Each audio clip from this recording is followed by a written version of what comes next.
भाई और बहनों, प्रभु यीशु मसीह के मधुर नाम में आप सबों को नमस्कार।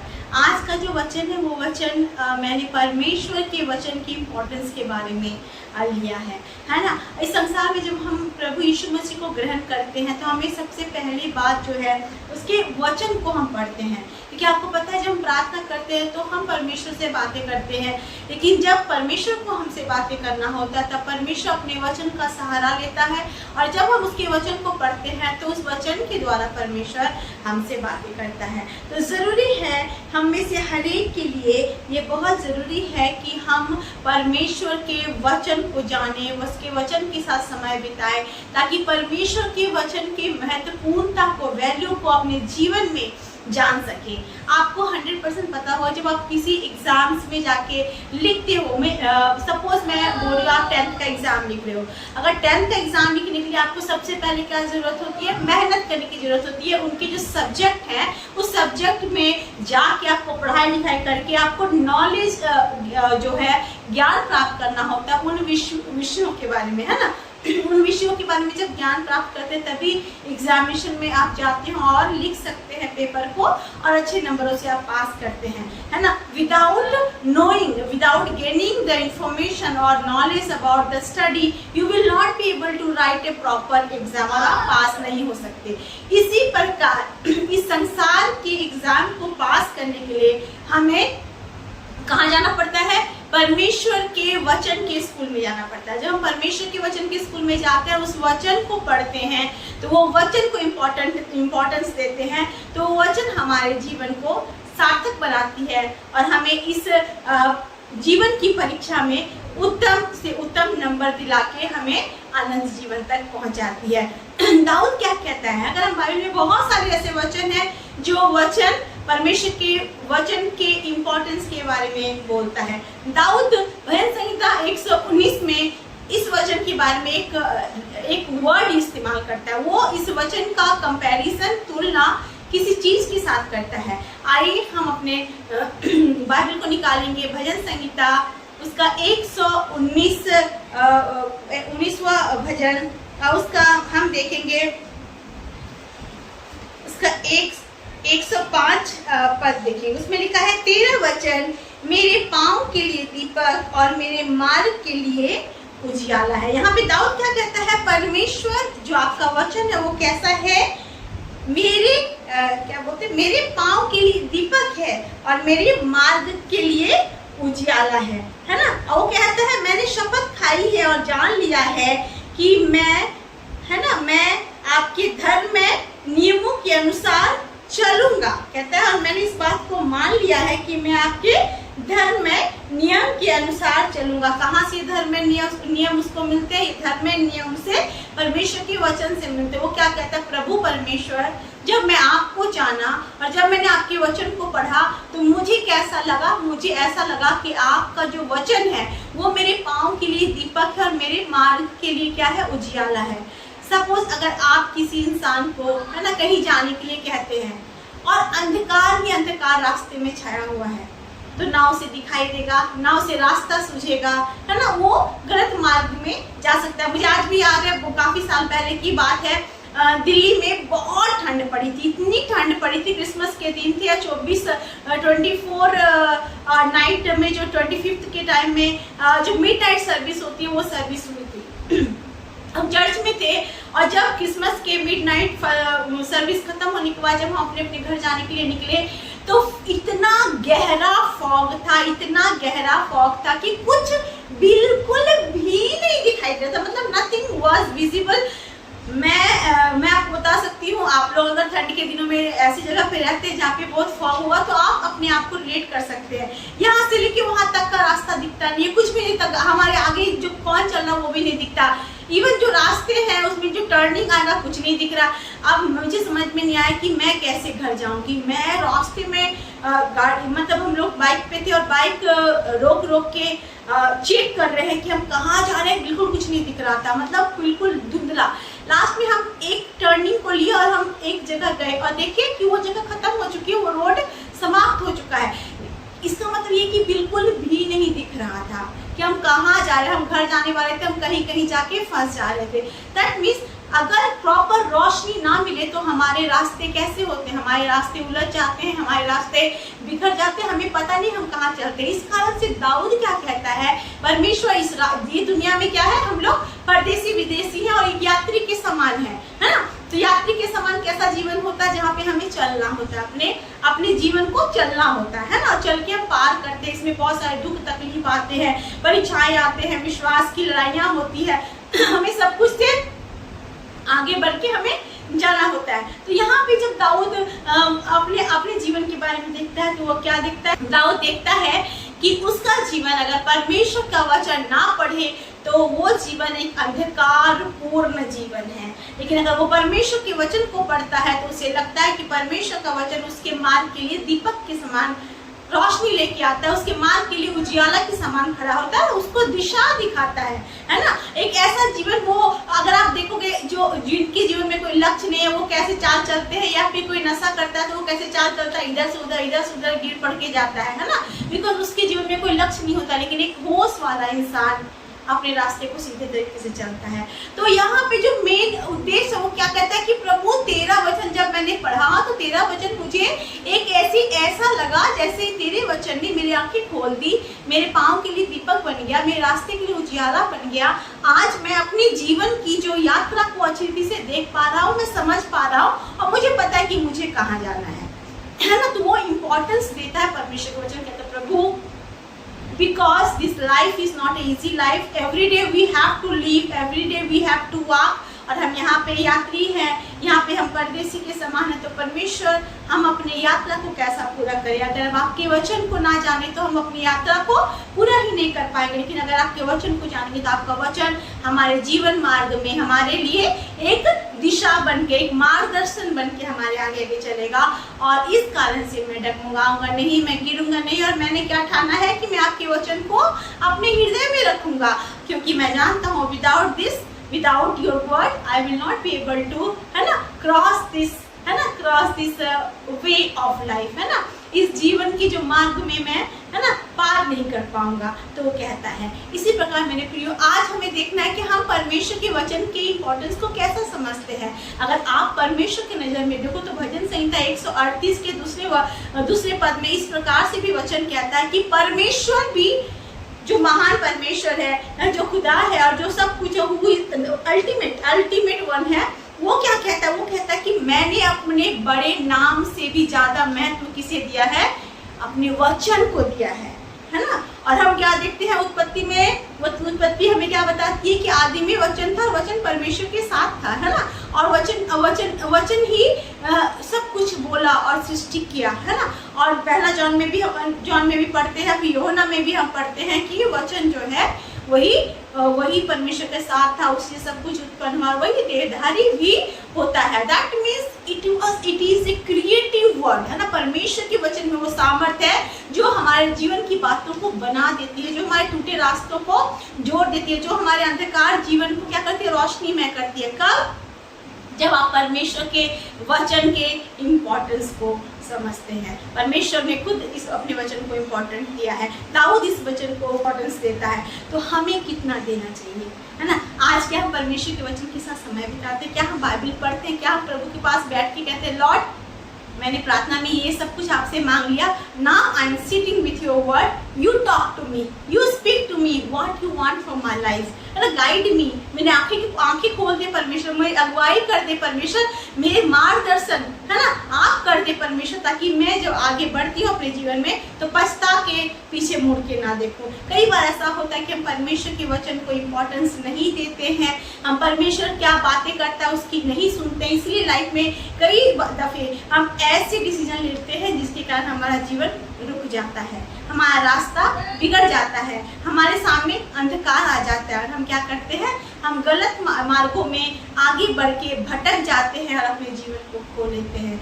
लेकिन आज परमेश्वर का वचन कहता है कि आपको भी दाऊद के समान, आपको भी परमेश्वर के समान, जो परमेश्वर महान खुदा है, वो भी अपने वचन को इम्पोर्टेंस देता है, तो हमें कितना अधिक देना है ना, हमें कितना अधिक देना। अगर हम परमेश्वर के वचन को नहीं जानेंगे, उसके वचन के इम्पोर्टेंस को नहीं सुनेंगे, नहीं पहचानेंगे, अगर हमें नहीं लगेगा कि इसके प्रभु के वचन के बिना हम कुछ कर भी सकते हैं, ऐसा हमें अगर लगता भी है तो हम भटक रहे हैं। हमें ज़रूरत है उस वचन की इम्पोर्टेंस को अपने जीवन में लेना। एक छोटी सी गवाही मैं बताना चाहती हूँ। एक बार एक पास्टर थे और उनकी चर्च में बहुत सारे लोग थे, है ना, बहुत सारे चर्च, आपको पता है हर चर्च में हर तरह के लोग होते हैं, कुछ बहुत रिच होते हैं, कुछ मिडिल क्लास होते हैं, कुछ गरीब भी होते हैं। तो वो जो पास्टर था, वो पास्टर को उस चर्च के सबसे धनवान, है ना, न्यूली मैरिड कपल ने इन्वाइट किया अपने घर पे। पास्टर उनके घर पे गए और पास्टर को उन्होंने बहुत अच्छा डिनर जो है सर्व किया। और वो डिनर जो है वो सिंपल ऐसे ही क्रॉकरी सेट में या फिर ऐसे ही थाली में नहीं था या ग्लास में था, वो उसके लिए चांदी के सारे बर्तन लेके आए, है ना।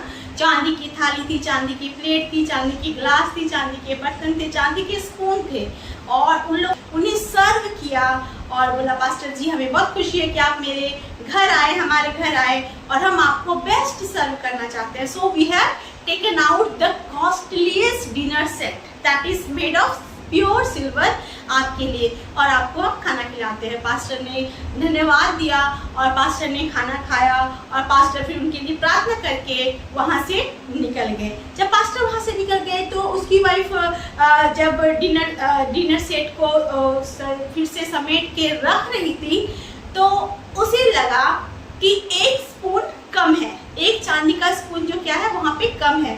तो उसने बहुत ढूंढा, सारे बर्तनों में ढूंढा, सारे बाउल्स में ढूंढा कि कहीं इधर से उधर तो नहीं हो गया, लेकिन उसने अच्छे से ढूंढने के बाद ये पता किया कि वहाँ पे एक चांदी का स्पून जो था, एक चांदी का चम्मच था, वो कम पड़ रहा था। तो वो दोनों एक दूसरे की मुंह देखने लगे। हस्बैंड अपनी वाइफ को देख रहा है, वाइफ अपने हस्बैंड को देख रही है। फिर दोनों ने एक साथ कहा कि हमें लगता है जो पास्टर यहाँ पे आया था वही चोरी करके हमारे स्पून को लेके गया। इतना अच्छा जगह में उसको खाना किसने खिलाया होगा, चांदी के डिनर सेट में किसने खाना खिलाया होगा उसे, है ना। तो 100% उस पास्टर ने शायद जो है स्पून ले लिया और वो चोरी करके चला गया। वो बड़े परेशान हो गए, वो एक चांदी के चम्मच के लेके इतना परेशान हो गए कि उन्हें समझ भी नहीं आ रहा था कि पास्टर से जाके कैसे पूछे कि पास्टर आपने हमारे चांदी का स्पून लिया है क्या आप हमारे मेहमान नवाजी के बदले चोरी करके चले गए। लेकिन वो बोल नहीं पा रहे थे। तो उन्होंने सोचा कैसे पता लगाया जाए कि पास्टर ने चोरी की है कि नहीं की है, अगर की है तो हम कैसे पूछे। तो हस्बैंड वो कहता है एक काम करते हैं, हम फिर से उस पास्टर को अपने घर पे डिनर के लिए बुलाते हैं और उस दिन हम उनसे पूछेंगे, पास्टर जी लास्ट टाइम हमने आपके सन्मुख चांदी का सेट रखा था, डिनर सेट, उसमें एक स्पून भी था, मतलब बहुत सारे स्पून थे, उसमें से एक स्पून मिसिंग है। तो हम जस्ट वांटेड टू आस्क, हम पूछना चाहते क्या आपने वो चांदी का स्पून अपने पास लिया या फिर आपको अच्छा लगा बिना बताए हमें छुपा के लेके चले गए या चोरी कर ली। ऐसे करके वो सोचा हम पूछेंगे। फिर उन्होंने पास्टर को बुलाया, उन्होंने खाना दिया पास्टर को। पास्टर प्रार्थना करने के बाद खाने लगा। उसके बाद वाइफ बहुत गुस्से से पास्टर को देख रही थी और वो जो व्यक्ति था वो भी पास्टर को बड़े गुस्से से देख रहा था। तो पास्टर सोचा लास्ट टाइम तो ये बड़े प्यार से मुझे देख रहे थे, आज बड़े क्रोधित हैं, पता नहीं क्या है क्या नहीं। तो लास्ट में रहा नहीं गया तो वाइफ बोलती है कि सॉरी पास्टर, हम आपको डिनर पे बुलाए हैं लेकिन ये एक स्पेशल कार्य को पूरा करने के लिए बुलाया है। तो पास्टर बोलते हैं कि ऐसा क्या हो गया जो आप लोग का चेहरा उतरा हुआ है। तो वाइफ बोलती है कि सॉरी पास्टर, हम लेकिन आपसे कुछ पूछना चाहते हैं। लास्ट टाइम जब आप हमारे घर पे आए थे और हमने आपको डिनर दिया था तो उसमें से जो चांदी का एक स्पून है वो गायब है। हमने पूरे घर में ढूंढा लेकिन वो स्पून जो है जो कि सेट के अनुसार था, है ना, हमें मिला नहीं। हम जस्ट आपसे पूछना चाहते हैं कि आपने क्या चोरी की, क्या आप हमारे घर से स्पून चोरी करके लेके गए हो। पास्टर ने सबसे पहले उनकी बातों को सुना और स्माइल किया। जब पास्टर ने स्माइल किया तो ये दोनों को थोड़ा अटपटा सा लगा। ये सोच ले कि शायद पास्टर बोलेगा कि हाँ मैं लेके गई थी। पास्टर कहता है मैं जानता था कि आप अपने चांदी के स्पून को जरूर ढूंढोगे, लेकिन मैंने कुछ अलग किया था।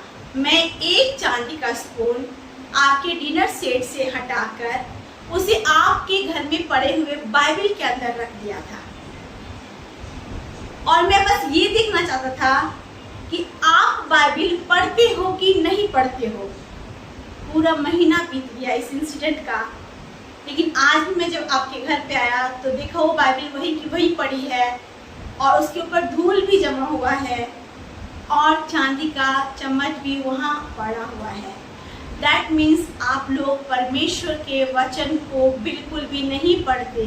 और मैंने सिर्फ इसलिए ऐसा किया था ताकि मैं ये जान सकूं कि आपके जीवन में परमेश्वर के वचन का कितना महत्व है। ये सुन के दोनों हस्बैंड वाइफ बहुत निराश हुए, उनके सिर झुक गए, उन्होंने पास्टर से माफ़ी मांगा। मेरे प्रियो, आज कई बार ऐसा होता है हमारे जीवन में भी। परमेश्वर का वचन हर एक के घर में है, मसीहों के घर में है, बहुत सारे नए विश्वासियों के घर पे भी है, लेकिन एक कोने पे पड़ा रहता है ना। कौन सा वचन कोने पे पड़ा है? परमेश्वर का वचन कोने पे पड़ा है। वहां पे ना हम जाके उसे ढूंढते हैं, ना खोलते हैं, ना हम बोलते हैं प्रभु मुझसे बातें कर। इसलिए हमारे जीवन में है ना सब कुछ अंधेरा सा छाया होता है, क्योंकि परमेश्वर का वचन कैसा है? हमारे लिए दीपक के समान है, हमारे मार्ग के लिए उजियाले के समान है। ना हम वचन को सुनते हैं, ना उसको उजियाला हमारे जीवन में आता है, ना हम पढ़ते हैं, ना वो दीपक के समान हमारे लिए काम करता है। और क्या होता है, हमारे जीवन की जो आशीषें खो जाती है, हम अंधकार में अपने जीवन को पाते हैं और परमेश्वर की आशीषों से बहुत दूर चले जाते हैं। ये छोटा सा वचन सिर्फ इसलिए मैं बताना चाह रही हूँ कि हम एंड डेज में रह रहे हैं मेरे प्रियो। बहुत जरूरी है उस परमेश्वर से बातें करना जिसके पास आप रहने के लिए जा रहे हो हमेशा के लिए, है ना।